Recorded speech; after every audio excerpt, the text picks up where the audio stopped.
So in thinking about the benefits LAs get, I mean, I'm immediately struck by, I think, the case student that I present as much as I can.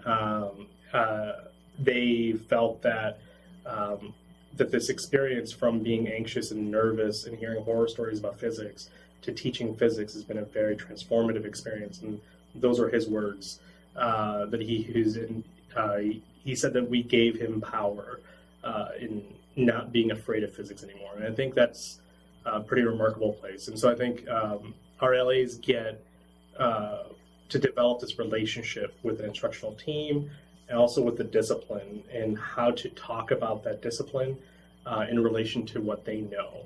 And I think that's a very powerful thing. So for this student, biochemistry and physics, and navigating between those two kind of disciplinary areas, because in the classroom, while he's teaching physics activities, he has a mastery of biochemistry knowledge. And so he's navigating how to make those connections to students every day.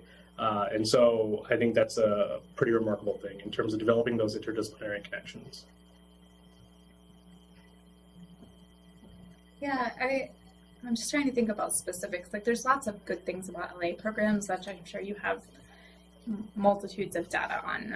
I've been to LA Alliance meetings where they talk about all the wonderful things that LAs get.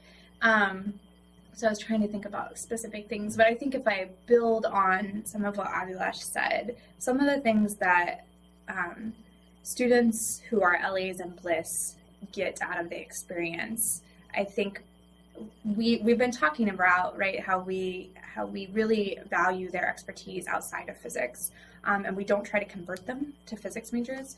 And I think having people who genuinely value you outside of your expertise, like for your expertise, and who are outside of your expertise. So they're not someone higher up in your hierarchy, but are sideways, right, parallel to your hierarchy, gives you a sense of confidence in yourself, right? And feels like you can do things. And I have students who come back to me who they're working in research labs in addition to being LAs, right?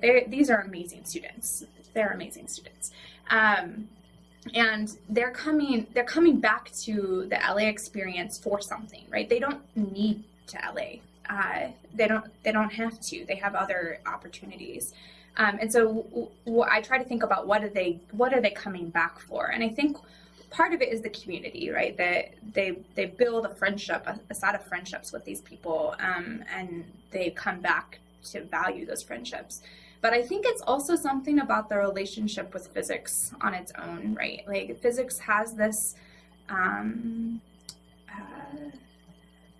stereotype or reputation for being hard, and for someone who doesn't identify with physics, maybe never took physics in high school or took not a high level of physics in high school, to come back and say that they feel like they can teach physics is a huge power booster and confidence booster. And to have, a PhD in physics tell you that you are good at this, right, when so much of your school life is telling you that you're not good at stuff, is just a huge win. And I think they genuinely, I have students now who are coming back and they've told me, of course they're gonna LA, right? It's the most fun thing they do in their week, right? So if you also just think about being a student, right? It's hard. It's hard to be a student sometimes. So to have a place where you just feel valued and supported, that's hard to lose.